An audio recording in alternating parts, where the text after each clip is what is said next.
Assalamualaikum, selamat sore Ibu. Terima kasih atas waktu dan kesediaan Ibu untuk berdiskusi dengan saya hari ini. Perkenalkan, nama saya Samsia dari Universitas IKIP Siliwangi. Pada kesempatan kali ini, saya ingin melakukan wawancara singkat mengenai program penguatan mutu pembelajaran di SD. Informasi dan sudut pandang dari Ibu tentu sangat berharga bagi saya. Sebelum kita mulai, apakah ada yang ingin Ibu tanyakan terlebih dahulu? Waalaikumsalam. Baik, tidak ada teh, bisa dimulai aja wawancaranya. Baik Bu, jika tidak ada yang ingin ditanyakan, saya ingin bertanya tentang program penguatan mutu pembelajaran di SD, yaitu tentang aspek kompetensi pedagogik dan perencanaan. Nah, bagaimana Ibu menyelaraskan rencana pelaksanaan pembelajaran atau RPP yang Ibu buat dengan standar kompetensi lulusan agar kualitas pembelajaran tetap terjaga di setiap pertemuan?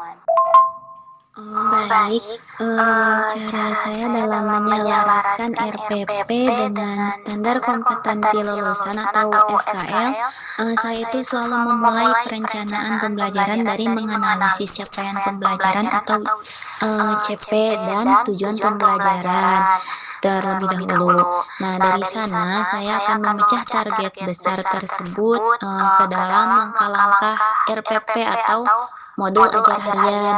Nah, agar mutunya itu tetap terjaga, setiap pertemuan memiliki indikator keberhasilan yang jelas. Nah, saya juga akan memastikan kegiatan pembelajaran itu tidak hanya menyasar ranah kognitif atau pemahaman konsep, tapi juga membiasakan keterampilan berpikir kritis dan sikap siswa sesuai dengan SKL yang ditargetkan. Seperti itu Ibu, kurang lebihnya gitu. Baik, kita lanjut ke pertanyaan yang kedua.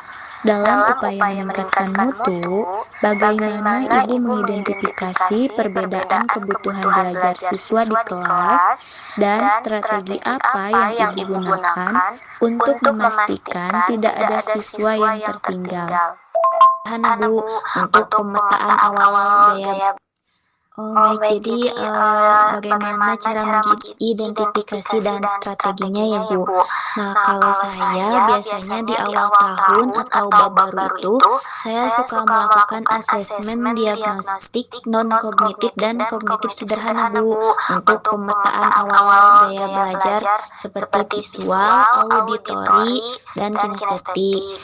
Nah, dan akan meningkatkan pemahaman siswa gitu, agar pemahaman siswa itu meningkat gitu. Nah, strateginya itu saya menerapkan pembelajaran berdiferensiasi. Yang pertama itu untuk konten atau proses. Nah, siswa yang butuh bimbingan ekstra akan mendapatkan pendampingan langsung gitu.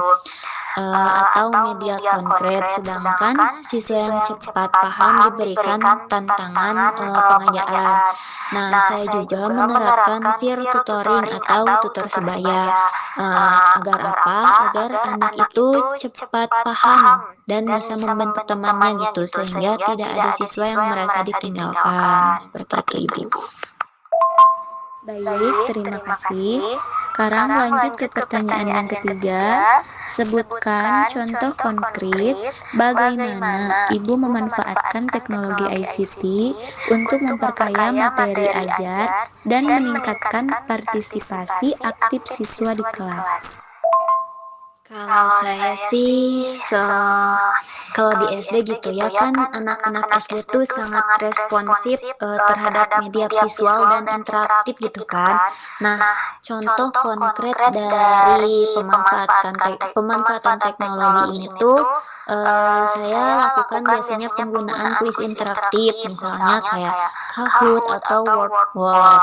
Nah, saya gunakan di akhir materi biasanya sebagai sarana evaluasi situasi yang menyenangkan sekaligus memicu partisipasi aktif siswa gitu. Nah, selain itu saya juga menggunakan media audiovisual seperti video animasi dan edukasi dan Canva.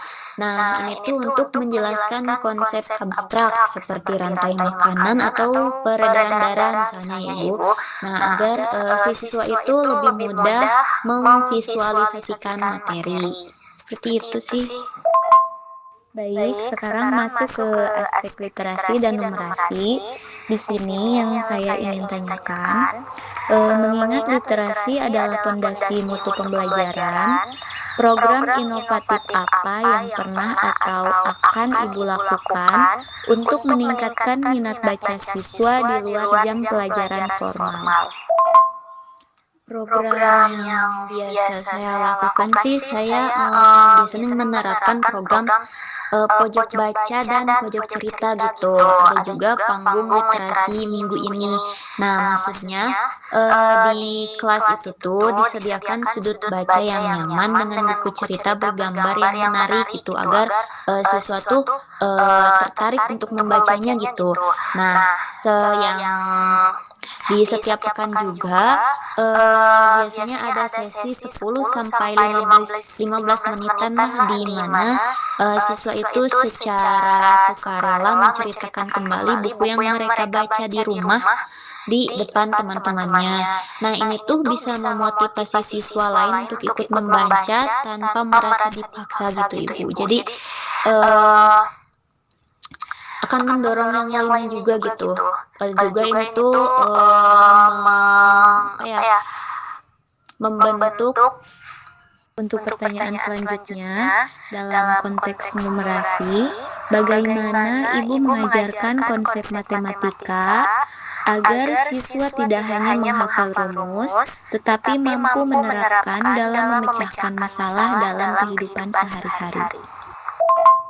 Untuk itu biasanya saya menggunakan pendekatan konkret, gambar, dan abstrak gitu untuk CPA, dan menghubungkannya dengan konteks nyata atau contextual learning. Nah, contohnya itu saat mengajarkan penjumlahan atau pecahan, nah saya tidak langsung memberikan rumus di papan tulis gitu, melainkan menggunakan benda nyata seperti buah, makanan, atau simulasi jual beli di kantin sekolah misalnya kayak gitu. Nah, dengan mengalami langsung transaksinya, siswa itu bisa memahami konsep dan manfaat matematika dalam kehidupan sehari-harinya gitu, sebelum memegang rumus formal. Kurang lebih seperti itu. Baik Ibu, di sini kita masuk ke aspek asesmen dan evaluasi. Untuk asesmen formatifnya, bagaimana Ibu menggunakan hasil asesmen formatif untuk melakukan perbaikan pembelajaran secara real time di dalam kelas? Biasanya saya memanfaatkan asesmen formatif sederhana seperti exit ticket atau pertanyaan singkat sebelum istirahat atau pulang. Atau teknik thumbs up or down saat menjelaskan itu. Nah, jika dari asesmen real time-nya terlihat separuh kelas belum paham, nah saya tidak memaksakan lanjut ke materi berikutnya, akan tetapi saya akan langsung mendesain ulang penjelasan di sesi tersebut, misalnya mengulang dengan analogi yang lebih sederhana atau mengubah metode kelompok sebelum masuk ke topik baru, seperti itu. Baik, selanjutnya untuk umpan baliknya sendiri atau feedback, menurut Ibu bagaimana bentuk umpan balik yang efektif yang dapat mendorong siswa SD untuk memperbaiki performa belajarnya secara mandiri? Kalau menurut saya ya, umpan balik yang bagus buat anak SD itu harus spesifik, harus konstruktif dan bersifat membangun motivasi gitu, bukan yang hanya sekedar memberi angka atau kata bagus gitu. Nah, contoh bentuknya tuh kayak biasanya saya menggunakan metode sandwich feedback atau pujian, masukan perbaikan, lalu dorongan semangat. Nah, contohnya itu misal pada tugas menulis nih, wah tulisanmu sudah sangat rapi dan ceritanya seru. Nah, namun itu masukan perbaikannya gitu. Namun perhatikan penggunaan huruf kapital di awal kalimat ya. Kalau ini diperbaiki, tulisanmu akan makin sempurna. Tetap semangat. Nah, misalnya seperti itu. Nah, di sana kan sudah ada pujian, ada masukan perbaikan juga dan ada dorongan semangat gitu supaya si anak tuh lebih semangat buat belajar lagi seperti itu. Baik, kita masuk ke pertanyaan yang terakhir, yaitu mencakup aspek penguatan karakter P5 atau profil pelajar Pancasila, yaitu korelasi karakter dan akademik dalam konteks kurikulum merdeka, bagaimana Ibu menyeimbangkan antara pencapaian target akademik dengan penguatan proyek penguatan profil pelajar Pancasila sebagai bagian dari mutu pendidikan yang utuh. Kalau saya sendiri ya, saya tidak melihat P5 maupun akademik itu sebagai dua hal yang terpisah atau saling mengganggu. Justru kedua itu tuh bisa saling menguatkan gitu. Nah, strateginya itu saya mengintegrasikan nilai-nilai profil pelajar Pancasila seperti gotong royong, bernalar kritis dan mandiri secara kokurikuler langsung ke dalam proses belajar harian. Biasanya saat pelajaran sains atau akademik, proses pengerjaan tugas kelompok itu dijadikan ruang untuk mengasah gotong royong dan kreativitas mereka gitu. Sedangkan untuk proyek P5 khusus, penjadwalannya dikelola secara terstruktur tanpa menyita jam pelajaran inti.